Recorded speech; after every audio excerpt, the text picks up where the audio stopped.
Okay, evidently I'm live, man. Didn't know it. But yeah, welcome back to the Man That Podcast. Uh, Solo reaction to the Clippers and the next game. It was exciting. It was really good. Can't complain about it. That last call was kind of iffy. The offensive foul with Kawhi Leonard. If you didn't see it, you missed a really good game. Next, they kind of exchanged jabs early on.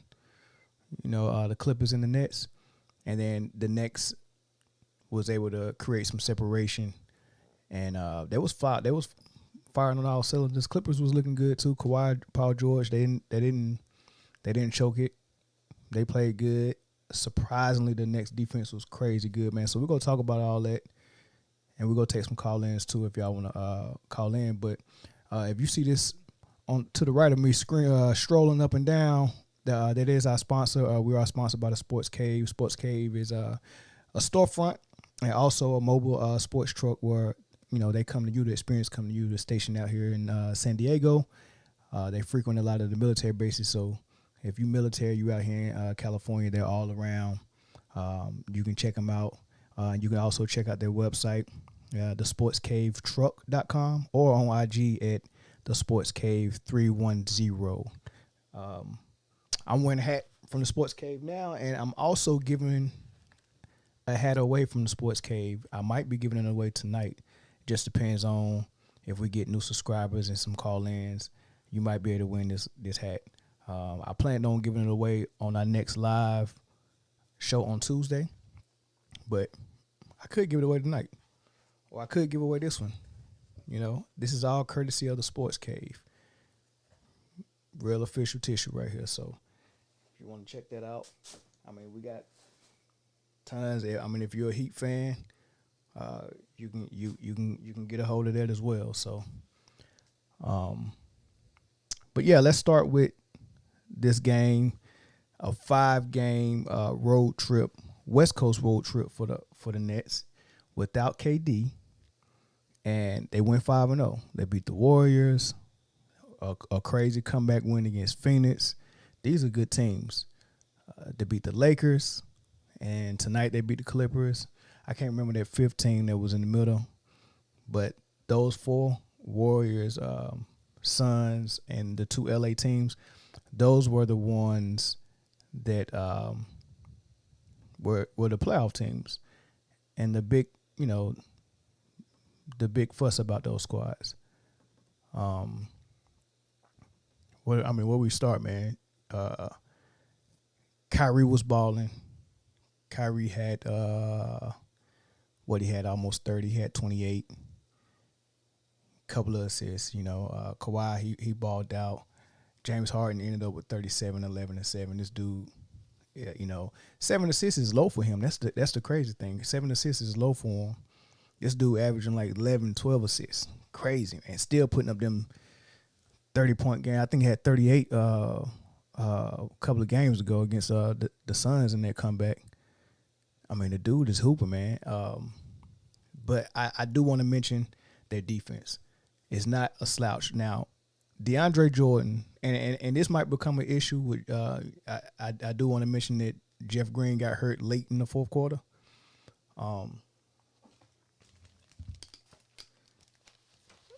Jeff Green got hurt late in the fourth quarter, and it looked like either ribs or at one point he was squeezing his palm. So I don't know if he lost feeling in his arm. I don't know if his shoulder was he didn't walk slump with his shoulder down or nothing like that. So I don't think it was like no dislocation with his shoulder or nothing like that. It might have just been the ribs. So they probably took him in for X-rays to see if anything was cracked or whatever, but that could become an issue if he started missing time because he's a key piece. And I was worried about that from the beginning because he's guarding like so many positions. He's switching so many different screens, and either he's going to be guarding your, a lot of times your center. A lot of times probably your best post player, and then sometimes your best perimeter player because he's switching off on every screen, and he's putting a lot of pressure on the ball. And I felt like, man, he putting a lot of energy out there.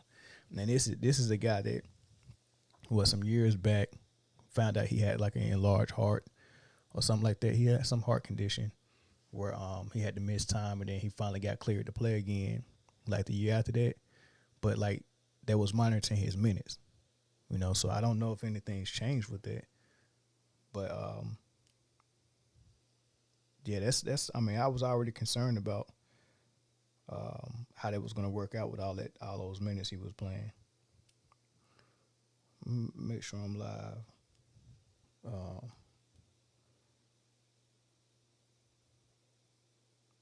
Okay, so I am live. So but yeah, leave it in the chat what y'all thought about the game, man. And yeah, as you can see, I had on the title that the Nets are going to become a problem for a lot of teams. They're doing this. They're figuring it out. They're playing better defense, and they're doing all this without that 7-foot monster in the lineup. When he comes back, it can only get better. Maybe it'll be different because now maybe James' shots go down again. Maybe some guys that was getting minutes, like Tyler Johnson, might not get those minutes anymore. So it'll be a little bit different. Maybe they play Jeff Green and Durant more than what they played DeAndre Jordan the last couple of games. But DeAndre Jordan something finally clicked for him tonight. He pretty much hit the game winner off offensive rebounding tip. He 4 blocks. He was rebounding from first quarter all the way to fourth quarter. He was just rebounding the basketball like crazy. James Harden and Kyrie Irving don't look like they forcing it too much. They sharing it good. Other players, look. You got Kyrie dunking off vertical 2 hands just and bringing it back behind his head. That's crazy, man. But what else? Shamet is playing good. His defense is picking up. Brown looked like he can be a rotational guy. He's playing with some heart. Joe Harris still doing his Joe Harris thing. Like this team is looking, like a contender, and it's starting to remind me of the Golden State Warriors. And I'm gonna tell you why. What they figured out on defense is, with the size they got and the athleticism they got, they can switch almost every screen. And that always give some people problems, but especially in the way the game is played now is because everything is high screen and roll, dribble drive, and kick out to a shooter if the layup isn't there. What happens, though, is when you're seeking out those screens so you can get driving lanes, if you're not hedging and doing those type of defensive schemes and you're just straight up switching, you lose that opportunity for pick and pop, pick and roll. You lose that opportunity for things to go wrong. I guess on the defensive end, it's less room for error. Well, not less room for error. It's a lower probability that you will have an error because you're just switching. It ain't like hey, look, you got to hedge and I got to get under or get over the screen and do all that. Nah, none of that. So for people like LeBron, Giannis, and all that stuff who really want to go downhill with a head full of steam and get that layup, you take that option away right away because now as soon as you get that screen, instead of me trying to hedge and get around it, I'm just switching it. So now what you go do? So what ends up happening is you take out that first option of finding the driving crease. And for someone like LeBron, what that does is if I'm not driving and having a man on my hip because he had to fight over a screen and the help is coming, then you lose that 1-2 option of LeBron dunk or LeBron dish out to a shooter, right? You lose that because I'm just switching. Now I don't have to rotate to stop that drive, right? Then on the other end is if it's someone like AD that's screening for him, that pick and pop option or him pick and rolling, you lose that as well. So now after that screen, after that switch, now what LeBron got to do? Well, I got to try to take this guy one-on-one because then they're not going to throw it in the post to AD. If I switch the screen and LeBron ends up with the mismatch, they're going to go 1-4 flat and spread everybody at the 3-point line, and LeBron's going to try to take him. And he don't want to do that 100 times a game. You know what I'm saying? So that's what San Antonio and Golden State was doing so well with him, and that's why Iguodala and Kawhi was getting MVPs in the finals, and everybody was like, why are they giving them the MVP when LeBron averaged 38 and 8 or whatever he was averaging, right? It was because that was the game plan. The game plan was, hey, switch every screen, take all his passing options away. We're gonna stay at home, and we just go live with what LeBron give us, which is 38 and 8, right?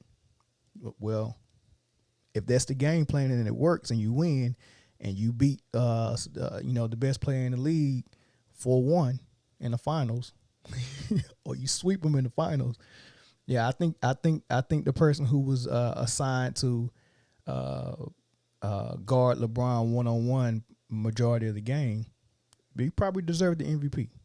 And I think people knew that. But what people who don't really watch the game too much don't realize that and see it for what it is. But let me get back to the game, right? So the reason why the Nets is going to be a problem, number one, is because their defense is starting to click. And, I see what they're doing. They're playing small ball at sometimes, and they're switching every screen. That creates problems for most teams. And then on top of that, they got 3 superstars. Who in their prime? Who else has 3 superstars in their prime on one squad? The last team that had that was the Golden State Warriors. 3 superstars in their prime that can shoot, drive, post, hit mid-range. They can score at all 4 levels: 3, free throw, mid, and paint. All 3 of them. Look, Kyrie Irving is probably the best finisher at the rim for a small player. Steph might be number 2. But Kyrie Irving layup package is sick. He can finish at the rim. 7-foot Kevin Durant, of course, he can finish at the rim. James Harden, he's going to the rim and getting contact and getting to the line like nobody else's business, and his floater game is unreal. That's in the paint. Then in the mid-range, they both got all that. Then the 3, they got that. Then you can't put them on the line because they all shooting over, at least 88%. And then they bought all ISO players when they need to be. This is gonna be crazy. Man. They one piece away, and it's good that DeAndre Jordan's starting to wake up a little bit and play some ball.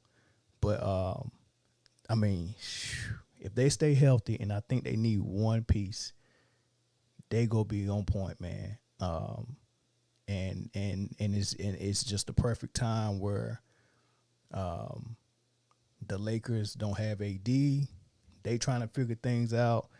And you see without AD, that team look a whole lot different. That team looked like the year before AD got there. That's what it looked like.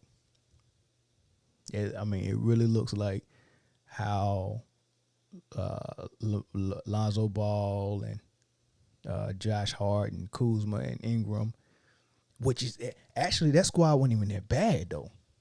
Because look at Ingram now; he's an all-star. The only thing that was wrong with that squad is it just didn't fit LeBron's style of play. It wasn't a team that LeBron can work with, and then they was young at that too. I say that I know he appreciated having Rondo and Dwight Howard and all them veterans around him. So I will say they was young, but the talent was there. That was good. Yeah, I don't think that was a problem. But now you look at the squad now, you take AD off of it, it looks just like that squad did. Not that good. And it's not the typical squad. It's almost like the Lakers kind of built the squad around AD a little bit. Because they don't even run the Cleveland Cavaliers sets that that LeBron was used to the last 4 or 5 years. Where it was just all LeBron or all Kyrie. I mean, that's pretty much what it was.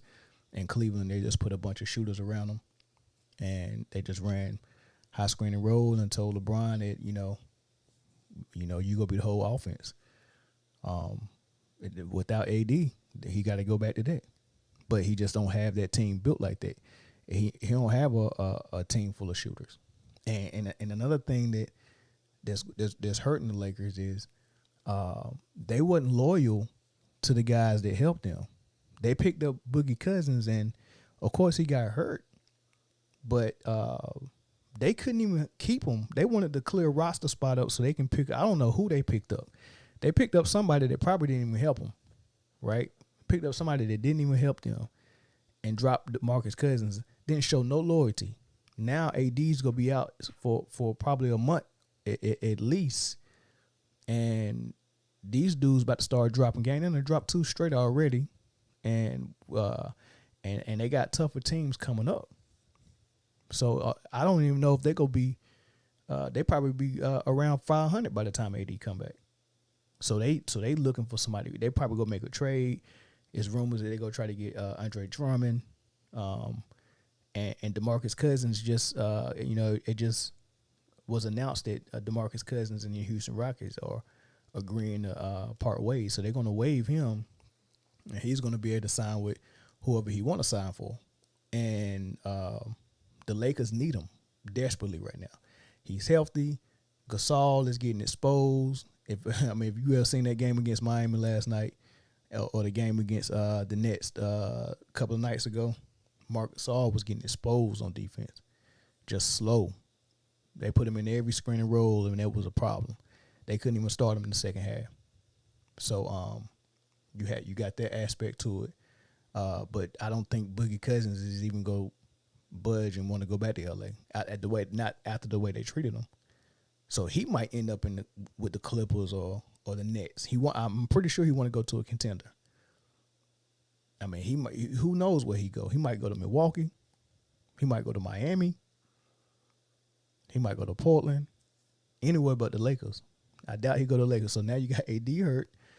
Boogie Cousins could help you, but he probably ain't gonna do it. Drummond, that paycheck, you might not be able to afford that. You might have to give up a whole bunch of pieces to get Drummond. So you can try that, but then when AD comes back, now you got AD and Drummond and LeBron. They don't even fit. So they're going to end up treating Drummond like they treated Dwight Howard. They treated Dwight Howard like trash after he helped them get their ring. Oh, bye-bye. We want Gasol. So Howard gone. JaVale McGee gone. So those 2 rim protectors, athletic, run the floor, can guard the screen and roll, all that stuff. Get rid of them, right? So they can bring in Gasol, who can't jump over a phone book, right? So they get rid of Rondo. Bye-bye. Rondo's gone. I want Schroeder, right? Rondo is the dude that was in the locker room drawing up schemes on a whiteboard, smarter than the coaches, saying this is how we're going to stop Jimmy Butler next game after they lost game 1 in the finals. You get rid of that dude for Schroeder.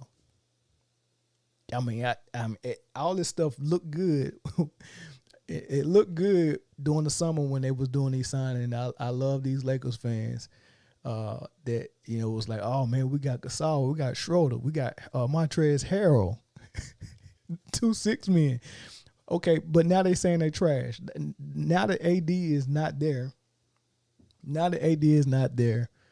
all I can hear the Lakers fans saying now is Harrell is trash, Kuzma is trash, Caldwell Pope is trash.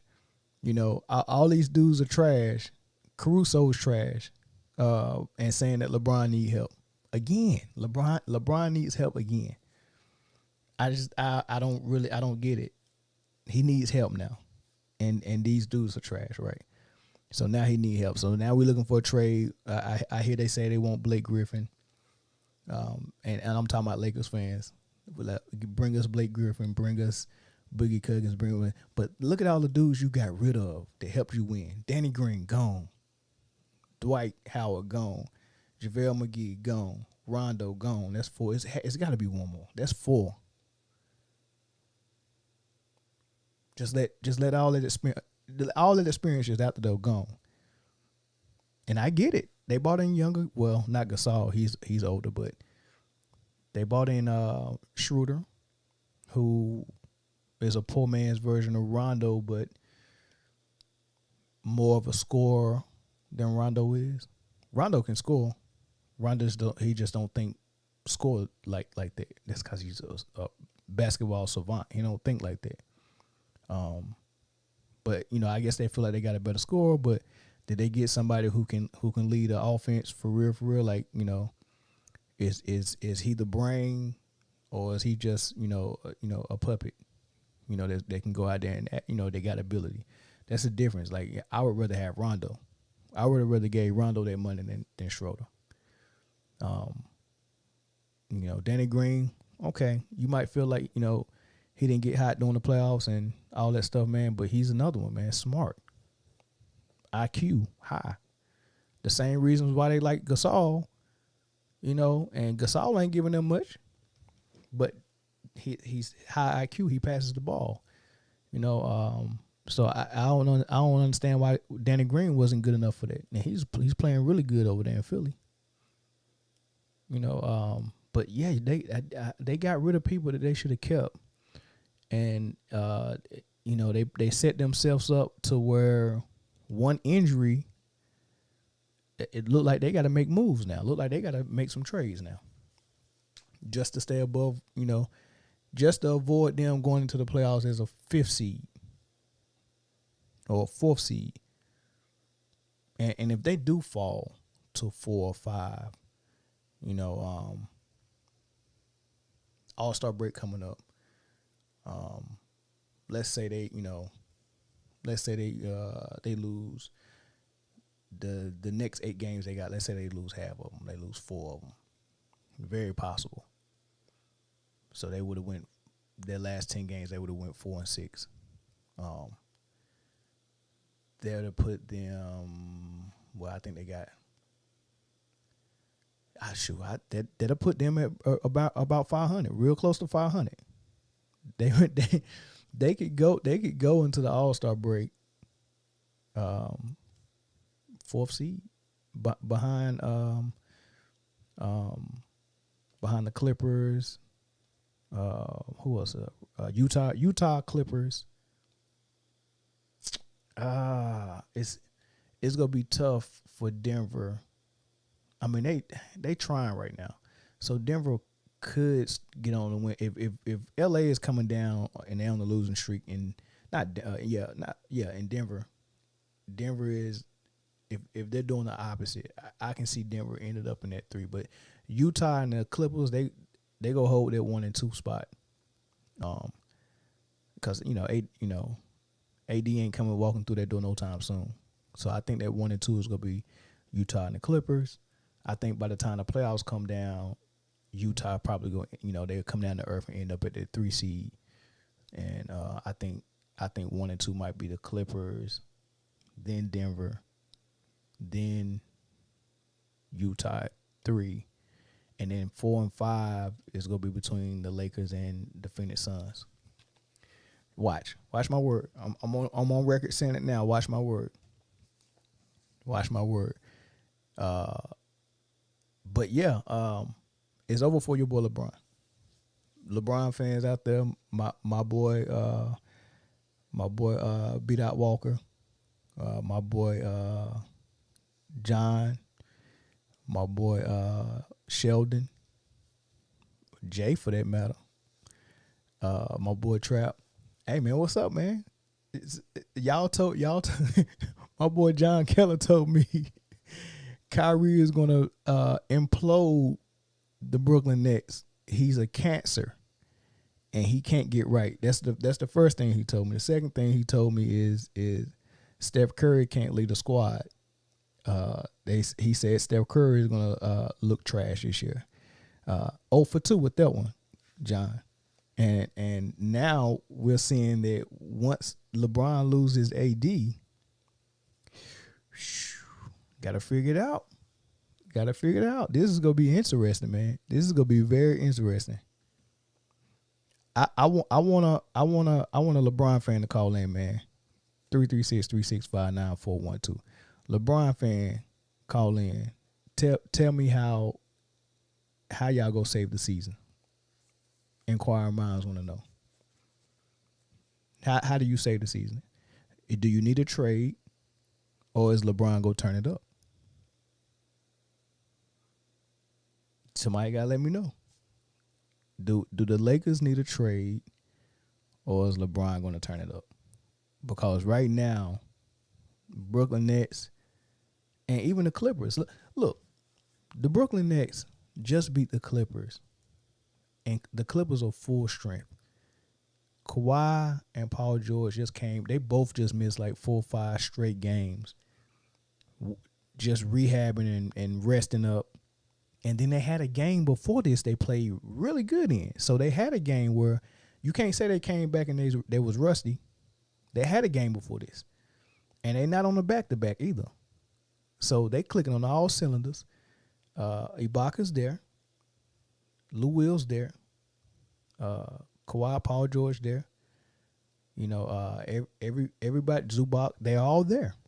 And here it is. Here's the Brooklyn Nets without their best player in KD. And they come on a 5-0 skid. I wouldn't even call it skid because that's a negative. They went on a 5-0 streak on a West Coast road trip where they beat both LA teams, the Phoenix Suns and the Warriors. Without KD, man, like, come on, man. Come on, like, you got to be real. Without KD, they just went on a road trip and won 5 games in good fashion. And the teams they're beating, other than the Lakers was missing their best player in AD. I wouldn't even know. I'm sorry. Their second best player in AD. I'm not even going to do LeBron like that. But they was missing their second best player. And the Nets handled them. Manhandled them. But they go, you know, they almost manhandled the Clippers, but the Clippers played some good ball and came back. You know, the Nets had a lead and they lost in the fourth quarter.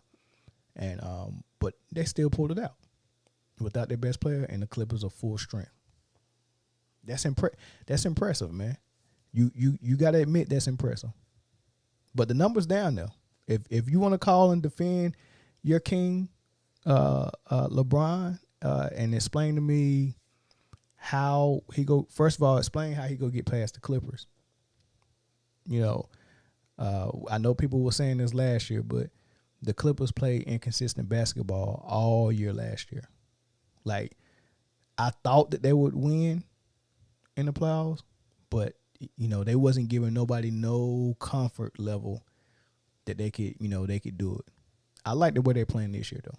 I really do. And I got to give some of that credit to Ty Lue and the fact that they was able to have a camp together. And, you know, it's another year that they playing together and chemistry is better. You know, they got rid of Harold and he was somewhat of a locker room issue. You know, so and Ibaka is a big piece, especially, and Nicholas Batum, big piece. I love what Nicholas Batum is doing, man. I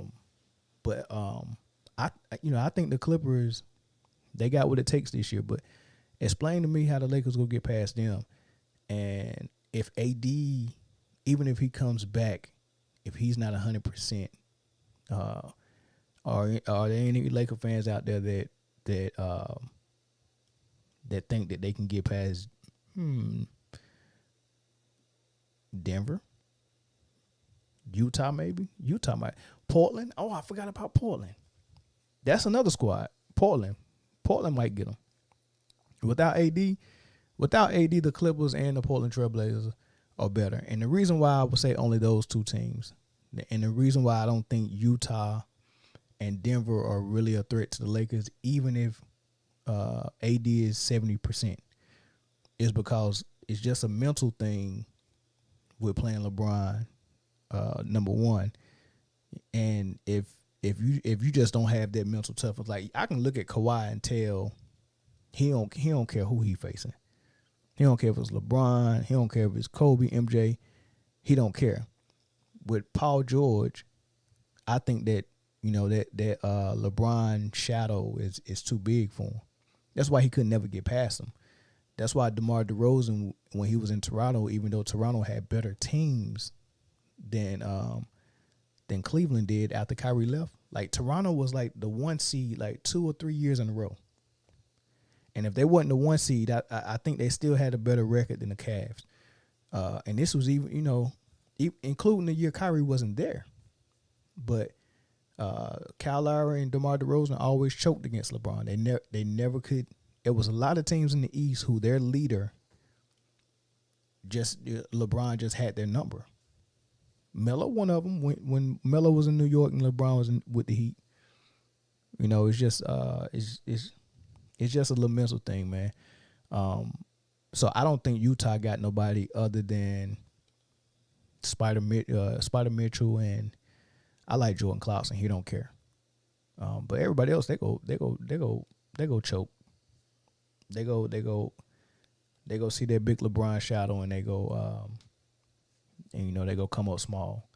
But Portland, Dame, and some of them dudes that's out there balling with him, they go show up. They ready to win. But the other thing is, I think the NBA kind of is on LeBron's side. So yeah, and that was definitely the case last year. I mean, after what happened to Kobe, I mean, you could have went to Vegas and put all your money on LA, and it just would have been a smart move. And I was on record saying, hey, I was picking the Clippers to win until after the Kobe thing happened.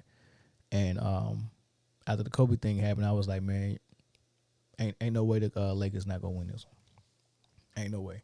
Did you see the games at the beginning of the season? The Clippers beat the Lakers down twice bad, right? Then the first game in the Staples Center after Kobe passed, here come the Blazers, and here go LeBron opening his mouth, somebody, we about to win this one for Kobe. And Lillard was like, I get what you're saying, but I'm about to drop 40 on you. I think he dropped about 43 on him, and he won it for Kobe. Yeah, I mean, it's like it was so many teams. It was so many teams that could beat LA in the West and did beat LA during the regular season. That when the playoffs started, you could just see there was a difference in how, to me, there was a difference in how the game was called. And I don't want to say the fix was in, but it was just a difference in how the game was called. That's just my thing. But yeah, I just wanted to get on here and talk about. I'm still looking at a replay of the game, just seeing it, what they was able to do. Them boys playing good, man. Hopefully they can stay healthy. Hopefully they don't have to deal with nothing like that, man. Hopefully KD can finish the season strong and they go in the playoffs, and because it's gonna be good. It's gonna be good for entertainment. It'll be good for the NBA. I don't see no teams in the West. In the East stopping the Brooklyn Nets from getting to the finals. Philly. I mean, who else can put 3 superstars on the court at one time? 3 superstars in their prime. You just not gonna get it. Just not gonna get it, man. It's not even possible. And the DeMarcus Cousins thing, that's gonna be big too, wherever he go. So whatever contender lands DeMarcus Cousins, even though he only averaged 10 points and 7 rebounds in Houston, I don't, at the beginning of the season, he looked good and they was utilizing him good. I thought it was gonna be a big deal, man. But I think they want to play a different style, and I'm shocked by that because there's no D'Antoni there. So them admitting that they want to play smaller and play small, I'm like, man, you use what you got. I would love to have a conventional big man that go in the post. I would love to bring back the post game. I mean, Philly's still posting up. Embiid, I mean, it could work. I don't know if they just want to play faster or what. And I didn't think Coach Silas was gonna be like that, man, because he been around the NBA for a while. His dad, old school. So I thought he was more of have an old school approach, and was gonna utilize Boogie, but his minutes started dwindling. I mean, averaging 10 points for a guy who was a superstar at one point, or on the verge of being a superstar before all his injuries. You got to just, it's kind of like Dwight Howard, man. You just got to see what you got there. Just bring him in and put him on your program and use him, man. I mean, and then he can stretch the floor. So, I mean, I would love to have Boogie. It's just going to be interesting what squad pick him up. I think, to be honest with you, I could see the Nets utilizing them. And there's rumors out there that KD is recruiting them. If you look at the Nets, James Harden, former teammate of Kevin Durant with OKC. Jeff Green, former teammate of Kevin Durant, OKC. DeMarcus Cousins played with him with Golden State. They got close. It seemed like he just grabbing his old squad. And, Kyrie Irving, one of his good friends. It just seemed like he just grabbing his boys. Former teammates and people he close with. He close with DeAndre Jordan, too. He just went to Golden State, fell in love with how they share the ball, how they move the ball, their philosophy on defense. And, Steve Nash was over there as assistant or whatever, whatever kind of coach he was over there. Got close with Steve Nash over there. It seemed like KD is pulling a mini LeBron, but, he not doing it so loud. He's doing it quietly. And it's just poetic justice, man, because LeBron started this thing. LeBron started this recruitment, super team, buddy up. He started this stuff. He went to Miami. He got his boys to all join him there, created a super team so he can get his first two rings. And, it was almost like he had a advantage. I wouldn't say an unfair advantage, but just for the sake of this conversation, let's say it was an unfair advantage to have 3 superstars in their prime on one squad join. The NBA felt like it was unfair for players to orchestrate that. They had an issue with it. So let's say it was an unfair advantage. He got 2 rings out of it. He went to the finals 4 times, got 2 rings out of it.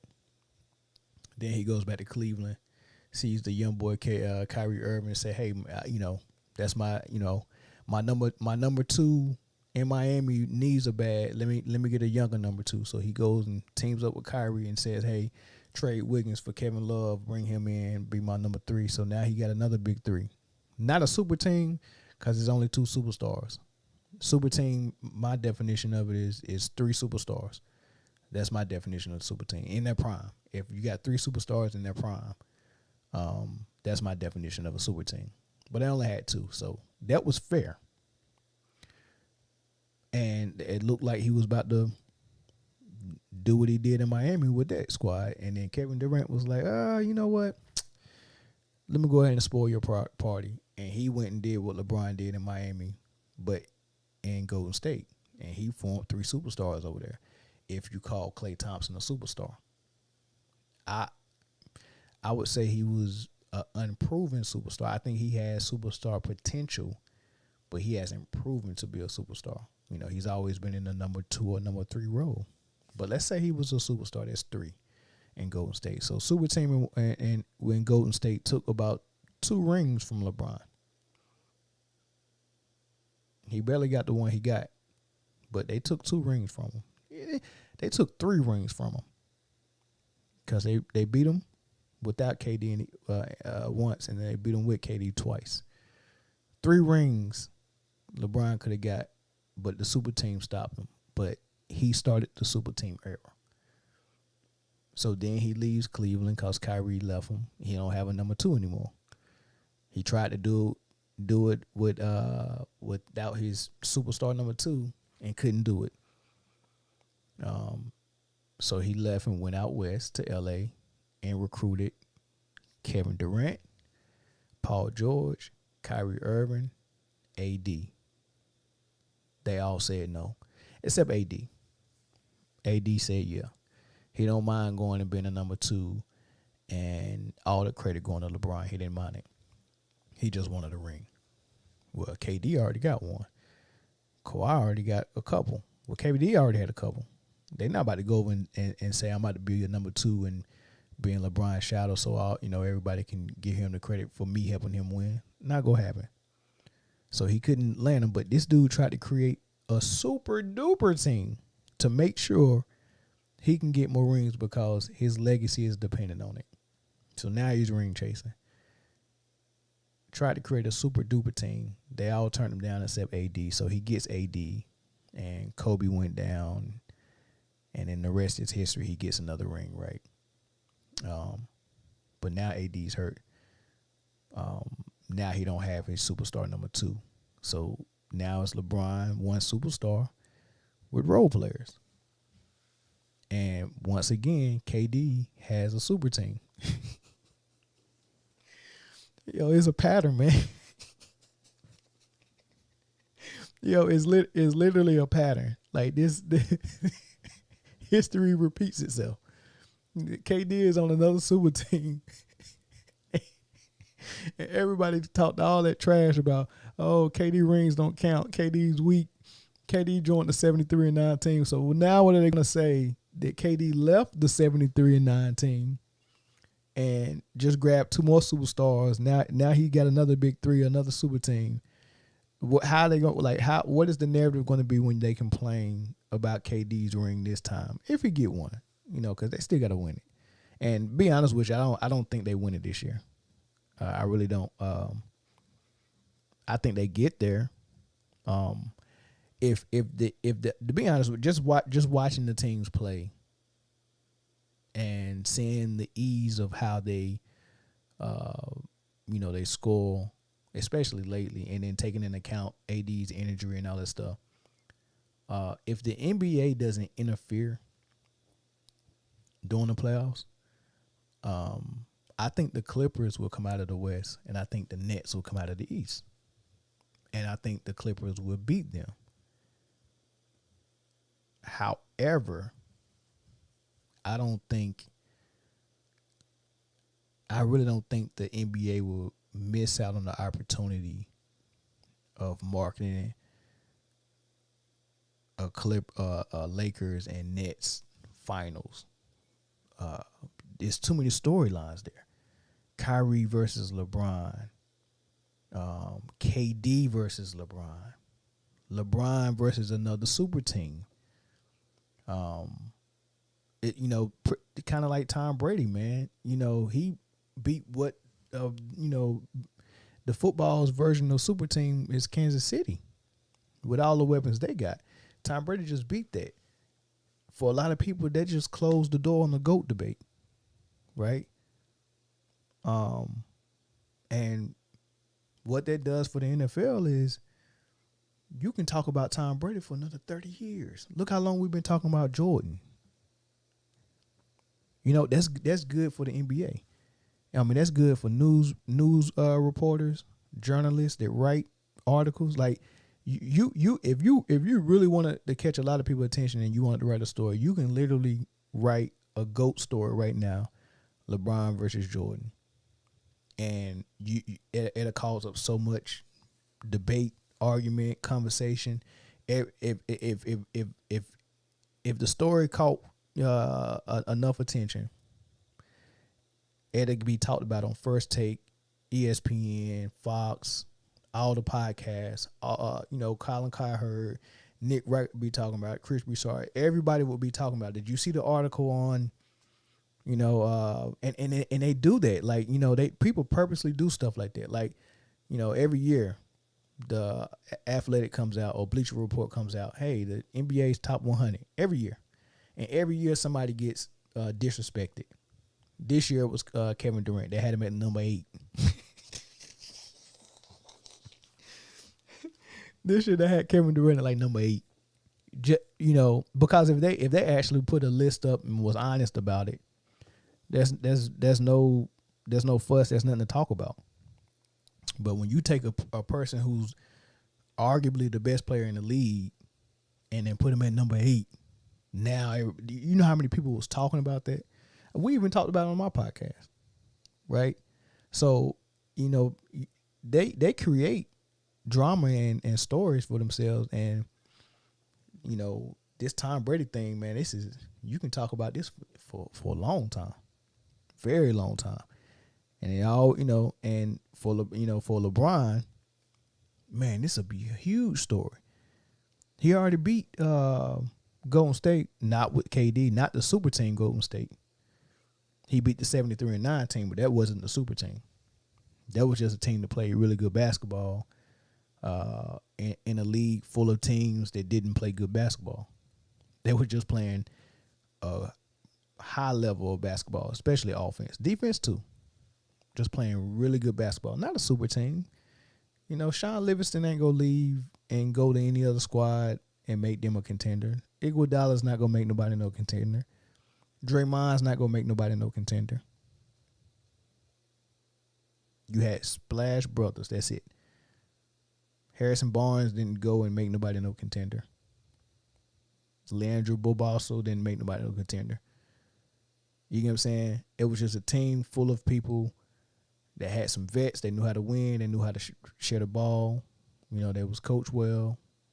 They played 5-man basketball and not the typical 2-man basketball where it's high screen and roll and one guy's making plays for the whole squad. That's pretty much what Harden, even Lillard a little bit, LeBron, Luka. That's all it was doing. Even Kawhi and Paul George fell into that a little bit last year. That's and that's why Command Ty Lue this year, he got them playing way better basketball. They're not doing that hero ball and that high screen roll. I make a play for everybody all of a sudden.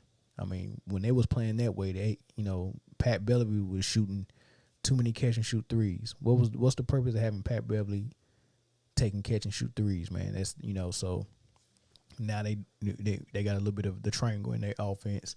Kawhi post up, he get in his spots in the mid range. It's just a better free flowing offense. But for Golden State, they ran a great offense and they played a great team defense. They switched everything, and most teams didn't have the personnel to keep doing that.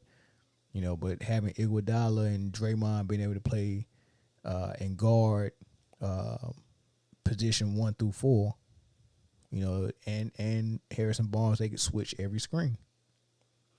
Switch every screen, man.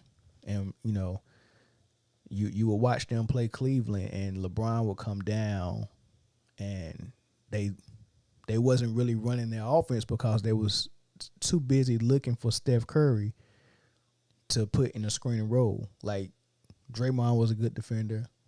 Iggy, when they had their depth squad, Iggy was a good defender. Clay was a good defender. Then they would have, who did they have then? Probably James Michael McAdoo that year. They won 73, but he was long and athletic as well. But pretty much who it was that they had on the floor, they switched the screen. They all could at least do a decent job guarding LeBron. They was big enough and quick enough to stop him from getting layups and dunks every time. So when they went to their high screen and roll and they switched the screen, LeBron didn't have any other option other than, hey, give me another screen, or hey, whoever Steph is guarding, come set a screen for me, because they kept, that was the only person that they could find a mismatch with. So they would Kyrie would come up and set the screen for LeBron so he can get a switch with Steph, but they got smart. And when LeBron would come down and get it half court, they would see it coming, and Steph would call one of the like Klay Thompson or whoever was the next man closest, and they would hurry up and switch real quick. So Kyrie would be going to set the screen, but Klay would go and guard the screen, and Steph would run and go grab Klay man. So here it is, you setting the screen and you're not getting a lesser defender on LeBron. So now you got to do some. Now you even got to swing the ball, and then it was just crazy, man. Just to watch them, like, man, why are they so concerned about where Steph is? Just play ball. Like, it didn't matter who was guarding MJ.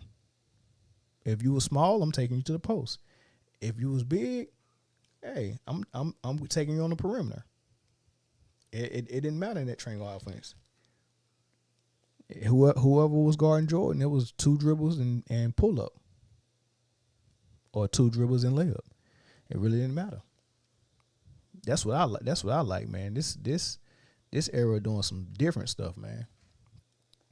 Don't even compare. Don't even compare, man. Yeah, the next is scary. Yep, next is scary. Yeah, hey. So, call the number. I want to hear what's so scary. Why you think they scary? Call the number, Copeland.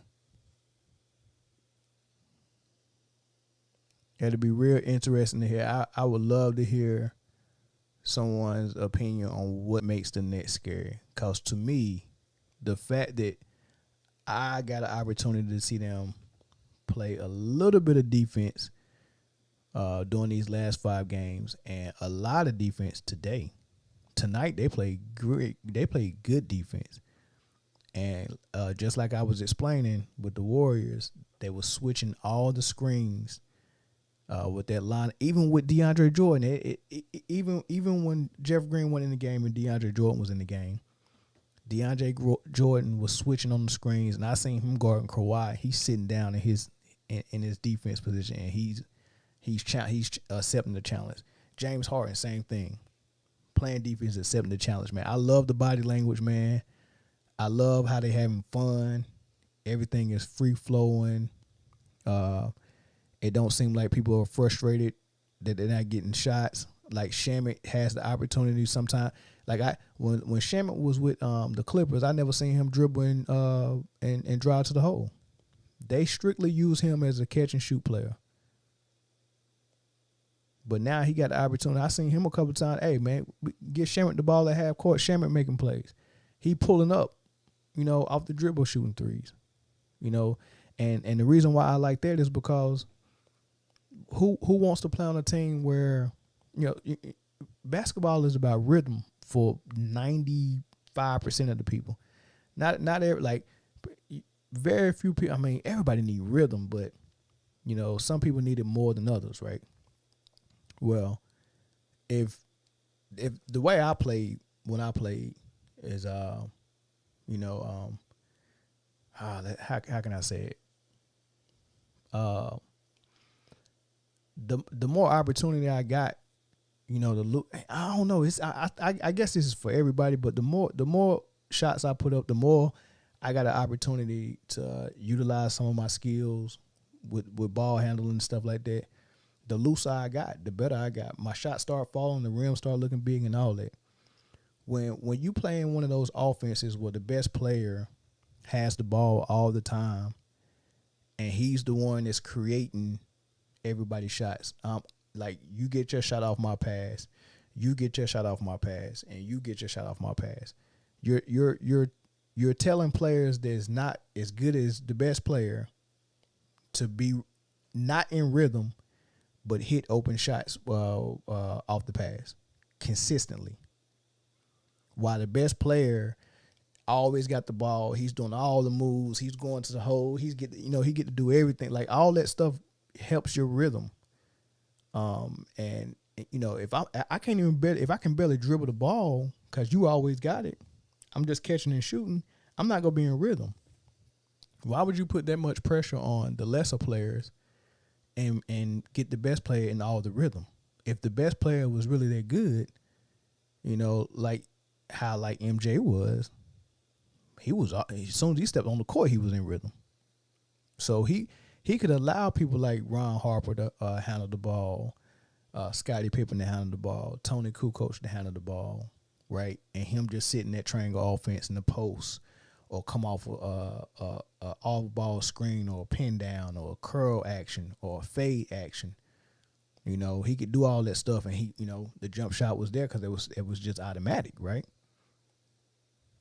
I like that version of a superstar where I'm saying, hey, no, and I'm gonna tell you how much pressure he takes off his role players. Hey, the triangle offense, that's for y'all to score. I can score anytime. As soon as I get the ball in the triangle, it ain't gonna take me but 2 dribbles. I can get a shot off on anybody, right? That's pretty much what the Bulls was doing. You know, the triangle offense had the spacing, and it was certain spots on the court where someone was always going to be, or other spots where you can go. But if nobody was at that spot, you can replace that spot. It was like, it made it simple for everybody, right? It made it simple, and it always had spacing. Depending on what the defense did or how they reacted, you know where the ball was supposed to go. It was just perfect, man. It was a good offense, right? So that helps players who can't get their own shot, like Steve Kerr. I would say John Paxson. John Paxson was a little bit better player than Steve Kerr, but you know, the shooters: Craig Hodges, Steve Kerr, John Paxson, a little bit of B.J. Armstrong. Those shooters, they can't come down and get their own shot, but they can shoot. So the triangle helped them. Having a superstar like Michael Jordan that draws a double team helped them, right? And somebody like Scottie Pippen, who wasn't a shooter, was good at facilitating. If Michael Jordan took that role from Scottie Pippen and facilitated the way some of the superstars today do, like Luka and LeBron, and how Harden was when he was in Houston, you got to facilitate on your team that can really help your team if he had the ball, but you force him to be an off-ball player so you can have the ball all the time. You're putting too much pressure on your co-stars and your role players. The most pressure should be on the superstar. And, you know, of course the offense should feature you, but you can't always have the rock, though. You can't always have the rock. And that's why I like superstars that can play off the ball, like KD, like Steph. They're off the ball enough to where it's not too much pressure on their role players. Draymond Green handles the ball a lot. If Steph never gave it up, what would Draymond be in that offense? He's not a shooter. So what would he be? You would never get those 8, 9, 10 assists from Draymond because it's all going to Steph. That's what Luka's doing. I've yet to see another player on Luka's team this year getting double digits for assists. Now, one player is if you go look, now one player has been in double digit assists. Luka is and in this era of analytic and the way basketball is played now, space and pace and all that stuff, young people that looks at that, they're going to see triple-double, like Westbrook, triple-double. That's all that matters. Oh, he got a triple-double. That's all that matters to them. But what they don't see is that when you got the ball that much, you ain't got no choice but to get a triple-double. If you're the primary scorer on your team and the primary playmaker and the amount of threes teams shoot this in this era, yeah, you can average your triple-double easily. Think about it. And look, it's no secret. Anybody who played basketball, watched basketball, coached basketball, it's no secret. Long shots turn into long rebounds. You shoot a three, you shoot a jump shot, and you miss. It's more probable that the rebound will end up outside the paint, right? You miss, and that's why a lot of teams back in the 90s didn't like to take a lot of threes, because that helps your team get on the fast break, because the rebound is going to be long, and you're already you're already on the break. You're already on the run. So they would rather have the layup. They would rather go in the post, right? Take the three when it was open, right? They played from the inside out. See, so if a shot was missed mid range or in the paint, that's when the rebound become a battle. That's when the Charles Oakleys and the Charles Barkleys and the Karl Malones and the Dennis Rodmans, David Robinsons, you and Shaq, them dudes down low fighting for rebounds. So a 10, 15 rebound game back then usually went to big dudes like that because that's where the misses was at in the paint. That's where the box outs was at. That's where the fighting was at. Now when you look at the highlight on the screen now, right? See the Clippers, they do mid range stuff, but we'll watch when you come out with the Knicks. Let's see how many people is in the paint. Okay, DeAndre Jordan's down there, of course, but everybody else is at the 3-point line. And look, that's 5 people at the 3-point line.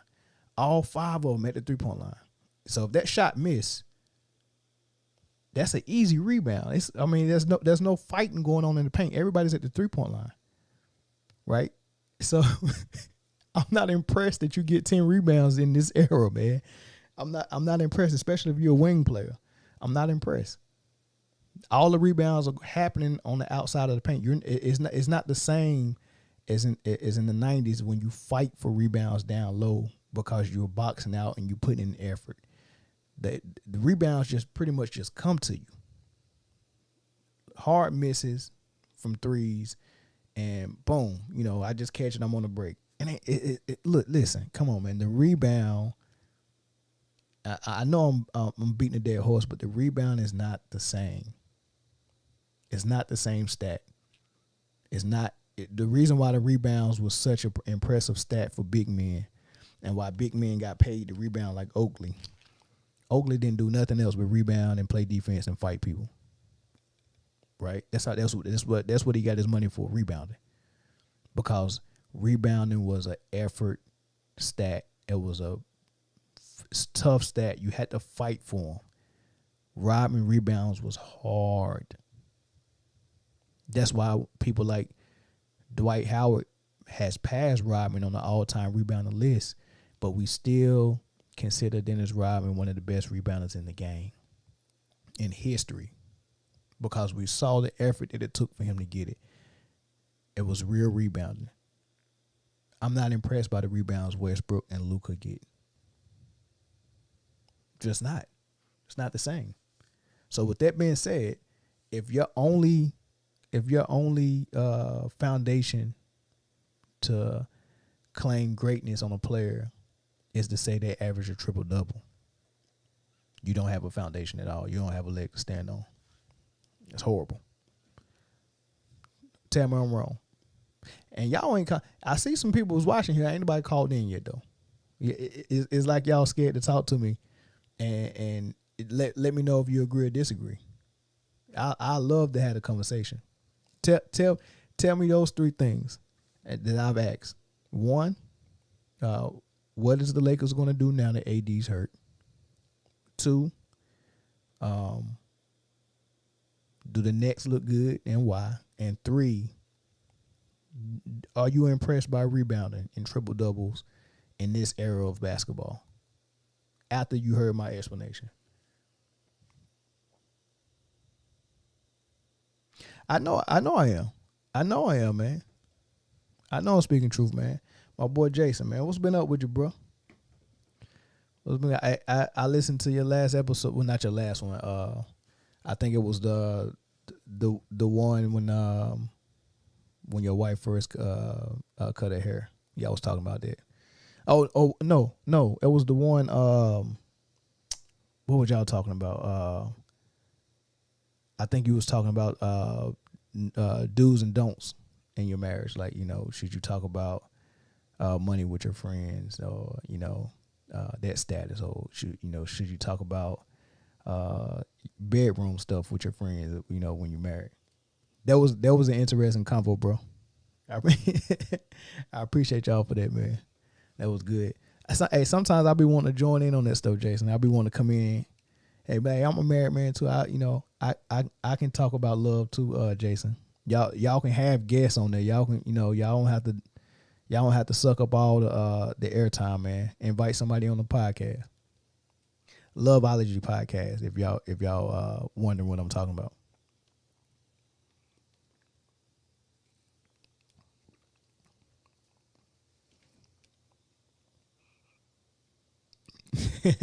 Yeah. Hey, now, but hey, Jason, call the number real quick, man. I want to hear your thoughts on the Nets, man, and I want to hear your thoughts on the Lakers too.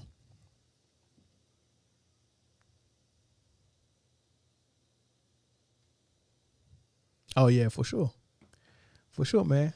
I definitely come through, man. I definitely come through. It'll be fun, man. Have y'all had guests yet on there? If y'all did, I missed it.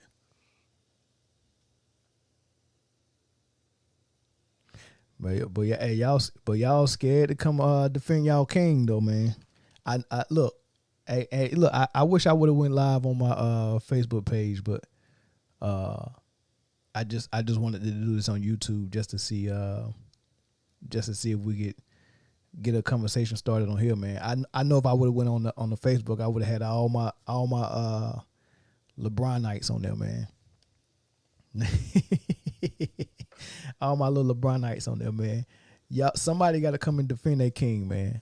0-2, no AD. That don't look good.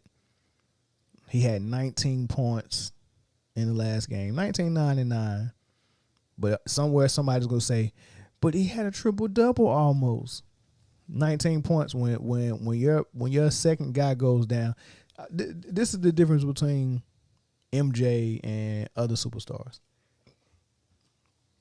MJ didn't like excuses, right? So his last year when they won the championship, when he was 35 years old, when he played all 82 games, when he won Finals MVP, when he was first team all defense, when he was also, I think he was MVP that year. He was MVP that year at 35. MVP at 35, played all 82 games, first team all defense, and the scoring title at 35. And then, of course, Finals MVP and won the Finals, right? That year was the same year that Scottie Pippen decided, I'm going to have foot surgery and I'm going to miss half the season. So here comes MJ coming out with his second best player, not being a superstar like Pippen, but being a 37-year-old Dennis Rodman who don't score the ball. He just rebounds and plays defense.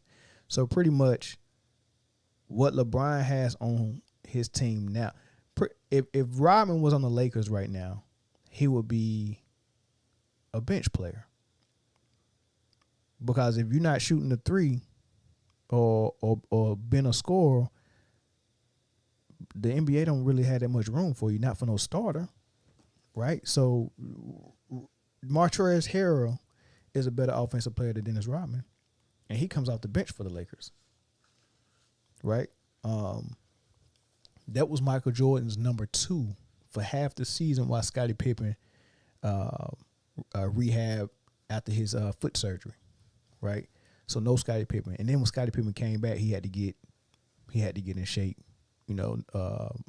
because of course you're not running on after foot surgery, so he had to get in game shape, he had to get in shape period, and then he had to get refitted in the offense, right? Then his back gave out on him during the playoffs in the finals.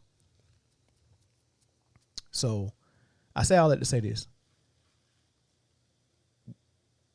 With daggone camera want to act up.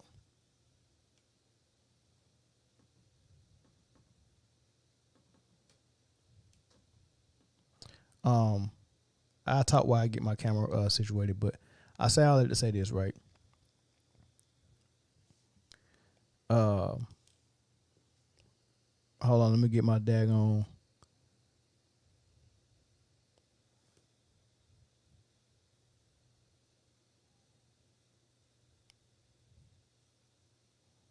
Um, he held that team down. So no Scottie Pippen, is just Michael Jordan and Rodman, and Michael Jordan was able to get them the same type of playoff seeding that they was normally getting when Pippen was there. He held it down while he was gone, and that's what I'm gonna need LeBron to do. Not come out and score 19. Not come out and say, hey, I'm just gonna keep passing this ball, and so I can catch these dudes up. That's what you was doing last year. That was your excuse last year when the Clippers was whooping you, and you was getting outplayed by Paul George and getting outplayed by Kawhi and all them dudes, and you was losing those ball games. Everybody was making an excuse. Oh, LeBron's just trying to figure them out, and he won't. He's thinking he's playing the long game, and he's doing this so his teammates can be ready for the playoffs and all that stuff. Okay, I buy all that. That was last year. That was last year. Now y'all the defending champions. You can't have that same excuse that, hey man, I'm passing up all these shots because I need my others to pick it up. No. You still got Kuzma, you still got Pope, you still got Caruso, right? You still got all these dudes. No, you can't use that excuse. Why are you 9 for 21 in a marquee game against in the finals rematch with the Heat? Why are you 9 for 21? Why you pass up the last shot again? Right? Why did you pass it to Caruso? All these things. Somebody got to explain all that to me. I mean, at some point, you just got to admit that some of the stuff that people have been saying about LeBron is true, man. He's not Kobe. He's not MJ. He's not them dudes. I appreciate him for what he is, but what he is inferior to a player like Kobe or Mike. Because a player like Kobe or Mike wouldn't say the right play is for the best player in the league and the best player on the team to pass up pressure shots to give to a role player who make minimum wage for an NBA player. I'm getting paid the most money. Think about it. I'm in a management position in any Fortune 500 job, Fortune 500 company job, right? And I'm the guy, and we got this big project coming up, right? So they need the big wigs on this one, and I'm the big wig. And when it comes down to the nitty gritty, I grab somebody that works for me and say, "Get it done." That's what a pressure situation is. That's why Kobe and MJ always for the most part, 90% of the time, they're taking that shot, right? Yeah, we do have times when Michael Jordan passed to Luke Longley for a dunk. He passed to Steve Kerr, or against Phoenix when he got doubled and he passed it to Pippen, and then Pippen passed it to Paxson. Yeah, you got those times, but 9 times out of 10, Michael Jordan, Kobe Bryant, in their mind, the right play is them taking the shot. Want to know why? Because they get paid the big bucks. The pressure is supposed to be on their shoulders. You're not supposed to put pressure on them. They're not better than you for a reason. Either they don't have the talent, they don't have the mentality, or they don't practice as hard as you do. Right? That's why they're not better than you. So when you're the best player, it's a reason you're the best player. You don't pass up the pressure to give to a role player like Caruso or like Danny Green, unless you absolutely have to. And then the reason why LeBron does it so much is because the right play to him is to draw a double team and kick out. That's what he's built for. I'm built to drive to the hole, and if you don't double me, I'm going to get a layup or a dunk, right? If you double me, I'm a fascinating passer. I can find an open shooter. That's what he does, right? The only problem with that is the referees don't call fouls when it's when the game's on the line. So going to the hole for a bad free throw shooter, even if they do call a foul, he's not confident in his free throw shot. So going to the hole for a game winner, it ain't, game winners are not built for layups and dunks. You're not going to get it. They're going to let you get away with a lot of pushing. We just seen it tonight with James Harden and Kawhi. James Harden was, had his elbow all on him and was pulling him and hugging him, and the referees let that foul go. And he was going for a game-winning layup or game-winning dunk. James Harden was beating his man. He was beat.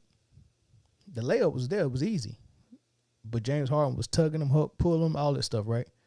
They let that go. And they end up calling the offensive foul on Kawhi because he kind of, made it obvious that he was pushing off, right? But, that's an example of what happens for game winners. That's why Michael Jordan always utilized that pull-up mid-range elbow for the game winner. That's why Kobe Bryant adopted it, right? That's why mostly everybody that's 6'5", who can shoot would rather pull up mid-range than go all the way to the hole. Where James' game is all about going all the way to the hole or shooting a three. And he ain't confident in none of them. He ain't confident in none of them shots when the game's on the line. So he keeps trying to draw double teams so he can pass it out. Let's call a spade a spade. Let's be real about it. It's been out. Let's be real about it. And that's what it is, man. And that's an inferior. And there's no doubt that LeBron's a superstar, and there's no doubt he's a top 5 player of all time. There's no doubt about that. Like, I wouldn't even have a conversation with somebody about basketball that don't believe that. He's top 5 easy. Easy. But when you talk about the top 5, you start nitpicking about certain things. And what separates MJ, Kobe from LeBron are things like that. The fact that they played way better defense. The fact that they shot better. The fact that they could post up. The fact that they could play off ball. The only thing that LeBron has in his argument is not any details about the on-court game. The LeBron's argument for this type of discussion is his stats. And like I said, how much respect you got for a rebound when you got 5 people playing at the three-point line and all the rebounds are outside of the paint. It's not as hard a rebound as it was in the 90s. How much respect you got for assist total when you're the only person that's allowed to make a play for somebody on your squad. Like everybody that's put it around you are catch and shoot players, and you have the ball all the time. Except in LA, he'll allow Rondo a little bit, and in this year he's even allowed Schroeder even more. But other than that, it was LeBron has been the point guard. As a matter of fact, last year he was the point guard. Rondo came off the bench. Dennis Schroeder kind of got him off the ball a little bit this year. But you see that now that Dennis Schroeder is on the court, his assist totals went down. Remember, he was averaging 11 last year. It's back down to about 7 now. So those assist totals, when you're like Luka Doncic, when you're the only one that can make a play for someone, of course you're gonna get a lot of assists. That's what John Stockton was. Who else made plays for anybody on the Jazz team other than Stockton? If you go and look at the assist totals at the end of a Jazz game, if they got 20 assists, John Stockton got 15 of them. How is that good? How's it good that all the assists come from one person?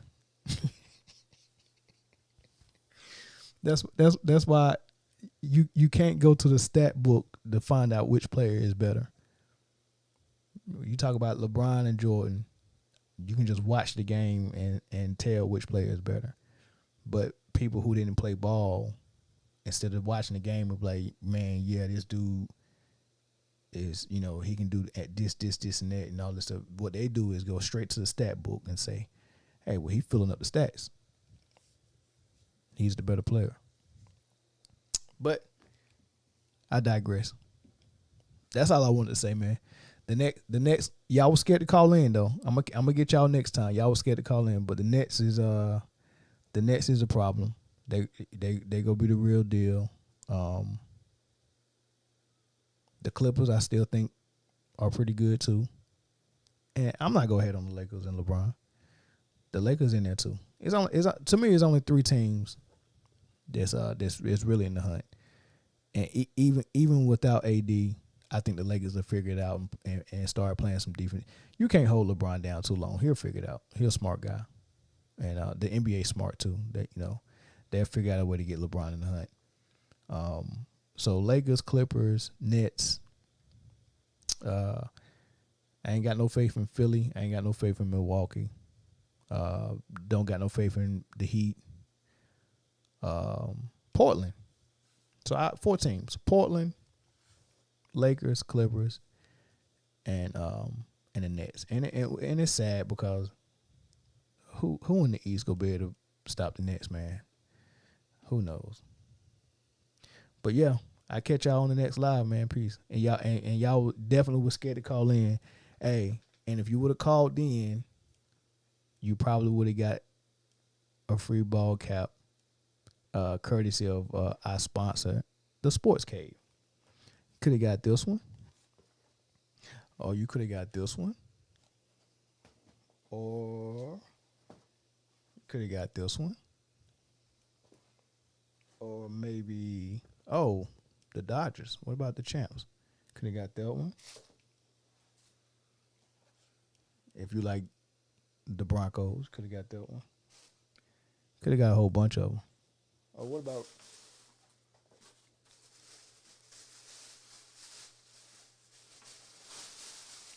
Sports Cave hooking us up, man? You could have got that one if you're a Skins fan. Old school Sonics. Oh, man. That's my favorite one right there, my hometown. Charlotte Hornets. That look like the one Kobe had on. So I'm going to keep that one.